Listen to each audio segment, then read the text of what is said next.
এইটো মুফতে আমি মান কৰিছো। আমি মুছলমানক সজাগ কৰাৰ চেষ্টা কৰিছো। বোলে নীন্দ সে জাগো। অখিল গগৈৰ নিচিনা মানুহ যাক মই যদি আজি 10 লাখ দিলোঁ, এই ৰাজীৱ মণ্ডলত আহি যাব আৰু কালিৰ পৰা গড় কি নাম ৰকুল হুছেইন সব কালিৰ পৰা পইচাৰ মানুহ দলাল লুৰিণজ্যোতি যে মানুহজনে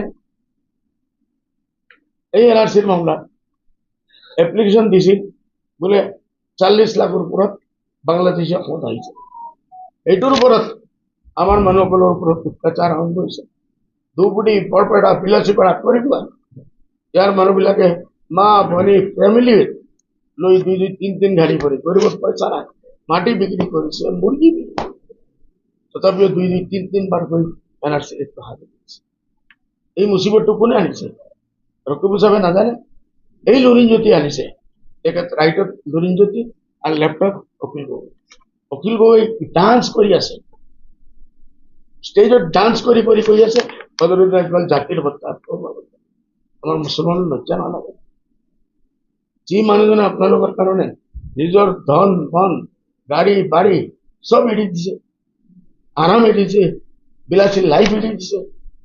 আলহামদুলিল্লাহ আজিও আমাৰ ভাই ব্ৰাদাৰ মোৰ ছোৱালী মোৰ ল'ৰাবিলাক যি ঘৰত থাকে বাথৰুমতো এয়াৰ কণ্ডিশ্যন আছে আৰু কাৰ ওচৰতো 1 কোটি টকা নিচা কোনো গাড়ী নাই। বলে মই বিচাৰি ফুৰি আছো এই কমৰ কাৰণে, এই জাতিৰ কাৰণে। এইটো মোৰ কথা হ'ল যে আজিও আমাৰ মানুহবিলাক সজাগ হ'ব লাগে। বিজেপিয়ে আৰু একো পোৱা নাই। আজমল সাহেবে কি কৰিছে পাপ? আজমল সাহেব হৈছে বিজেপিৰ টিম। এই টিমটো কি হয়? সিহঁতৰ ভিতৰত গদ্দাৰ ক্ৰছ ভোটিং কৰিছে, সিহঁতৰ MLA সকলে কৰিছে। হজাই 30টা বিতৰণ কৰছে হজাই, এইটো প্ৰতিখন মিডিয়ামতে প্ৰচাৰ চলিছে, এই বিষয়ে কি ক'ব? আই হস্পিটাল 1983 বনিছে। কেতিয়া? 83 মই পলিটিক্সত জন্ম লৈছো নেকি? মোৰ দেউতাই হস্পিটেল বনাইছে।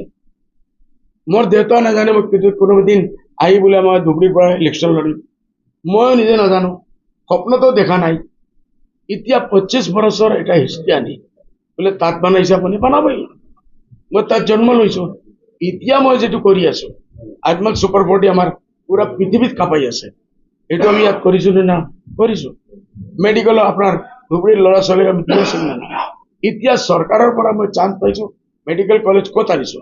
গুৱাহাটীত আমি হোজাইতো লৈ যোৱা নাই, আমি ধুবুৰীত আনিছো। ৰেলৱে আমি ক'ত আনিছো? ধুবুৰীত আনিছো। আমাৰ এয়াৰপোৰ্ট আনিছো, ৰুচি এয়াৰপোৰ্ট ধুবুৰীত আনিছো। ইমান ডাউন জাহাজ ঘাট আপোনালোকে বেছি জানে, 33 crores প্রজেক্ট, এইটো মই আনিছো। এইসব কাম এগ্রিকালচার কলেজ ইউনিভার্সিটি মই আনিছো। এইসব কাম নহয় নেকি? তেওঁলোকে নিলিখে। আজমল সাহেবে এইটো আনিছে, এইটো আনিছে।